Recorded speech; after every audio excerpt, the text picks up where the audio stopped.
Hey guys, welcome to FunNGun. This is the part 2 of the Freedom Ordinance FG-15 trigger actuating grip video.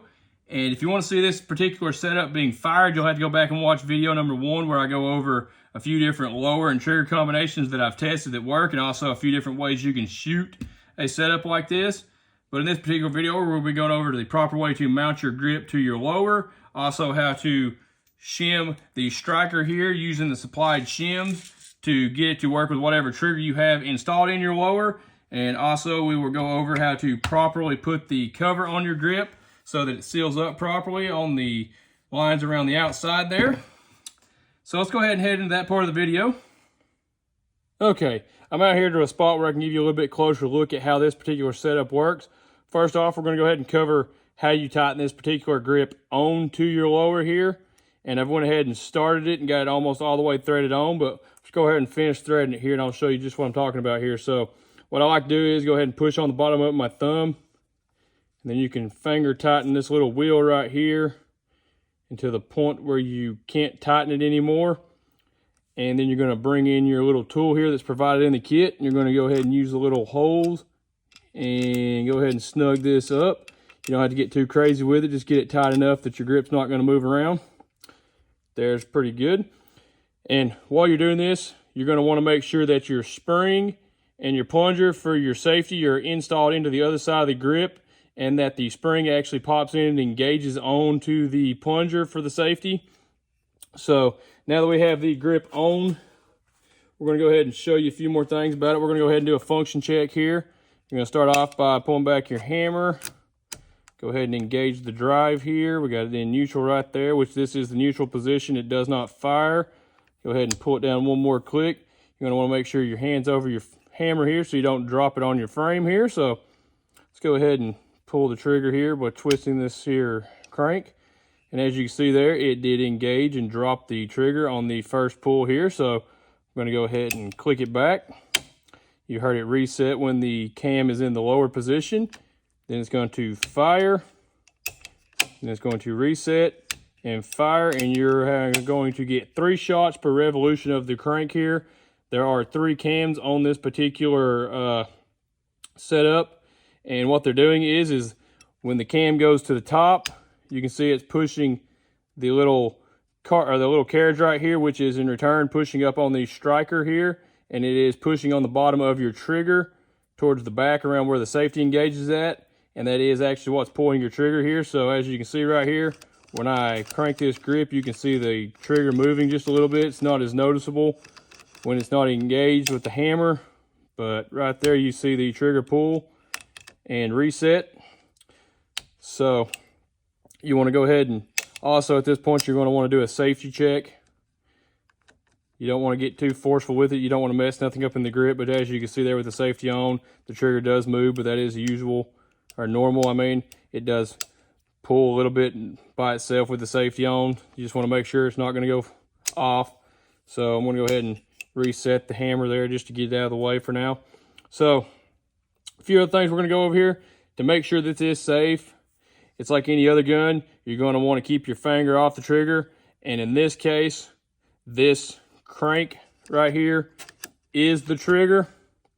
So if you are going to shoot this and the gun is in fire, any movement of this crank has the potential to fire the gun. So you do not want to move around with your hand on the crank, or if you're going to show this to someone else, you need to go ahead and make sure that they know that this crank is the trigger and it can set the gun off.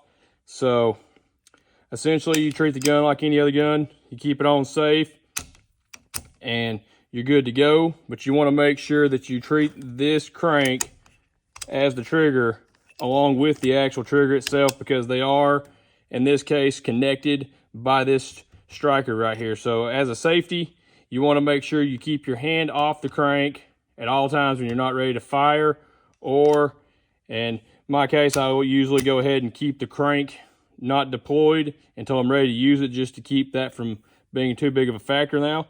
So let's go ahead and get into how you set this up. Like this particular trigger is a mil-spec trigger, so you don't really need the shims, but I'm going to go ahead and install a shim into this just to show you how that works and just kind of the process you do to do that. And what I'm talking about here is we're going to actually go over these steps of the process. And I will say it's pretty cool how they have it right here. They have these shims color coded by thickness, and that makes it a lot easier to know what you're working with. Now, I will say, I'm going to go ahead and mention it to them, is I would like to see a chart off to the side here that mentions like sub sets of shims. Like if you want to go ahead and make a 94, you can install the 62 and the 32, and it would be nice to have, like, you know, a chart over here to the side that shows you all your sub settings, because what you're really going to want to do here is when you're setting this up for other guns, you're going to go ahead and start off at what is your highest position, is the orange, which is the 144 or the 140 here.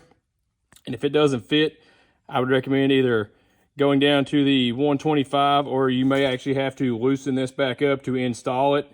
And you can go higher than the 140. I haven't had any guns that are any setups that you'll see here in this video that require me to do that, but that is an option. And like I said, you can go into subcategories here and put in multiple shims. And when you go to do that, you're going to want to put the thinnest shim in first, aka the thinnest shim towards the top. And that is because you need to make sure that that shim and the shims coming after that are actually engaged onto, see if I can show you here, this little plunger that's popping out. There's a little nub on the bottom of the striker. You're going to want to make sure that your shims are engaged into that.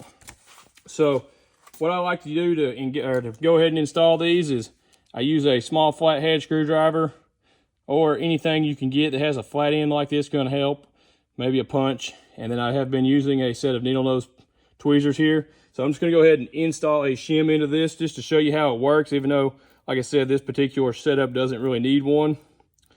So first off, I like to go ahead and get the shim that I'm going to install, or the shims, onto the end of my pliers, or tweezers in this case, and make sure you're not covering up the little hole in the bottom.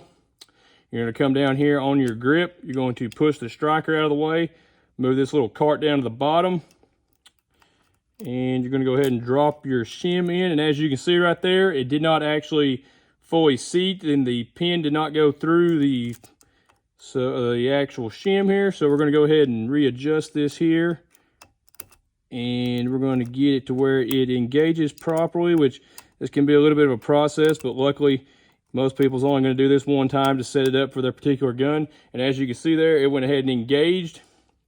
And at this point, if you haven't got the action to work as I showed you previously there and actually functioned, and you're actually just shimming it to get it to work, you're going to go ahead and engage your crank, reset the hammer, and pull it. And as you can see here, there actually, with that shim in there, there is too much shim, or too much thickness here, and the crank actually does not function at all, because like I said before, this particular trigger setup doesn't even need the shim. I was just putting the shim in there to show you. So that is how you know that you have too much shim installed, and you can back it off in increments like I said before. That's why I would like there to be a little chart off to the side here that shows you what shims to install to work your way down. That way you know what you got to try next to get your particular trigger to work. So I'm going to go ahead and leave that shim in there for now. I'll take it out later. I'm going to go ahead and show you how to install the side cover onto this and the proper way to go ahead and tighten it up. So let's go ahead and put our side cover on here. We're going to start off with the screw in the top corner right here. That is screw number 1.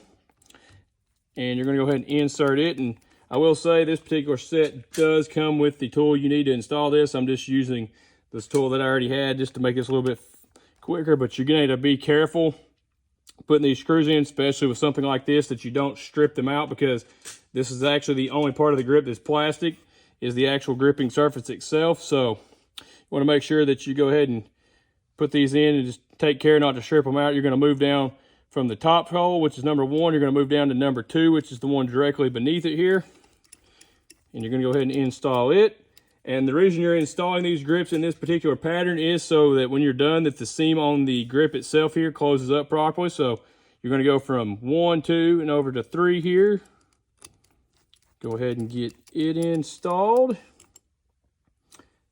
And then I'm going to grab the next one, which is the one straight beneath number 3, which is number 4 here. You can go ahead and get it installed there, and there we're going to go over here, which is 5, which is straight across from 4. And then the next one's going to be underneath 4, or 5 there, I mean. And then the last one is going to be the one on the front side of the grip right here.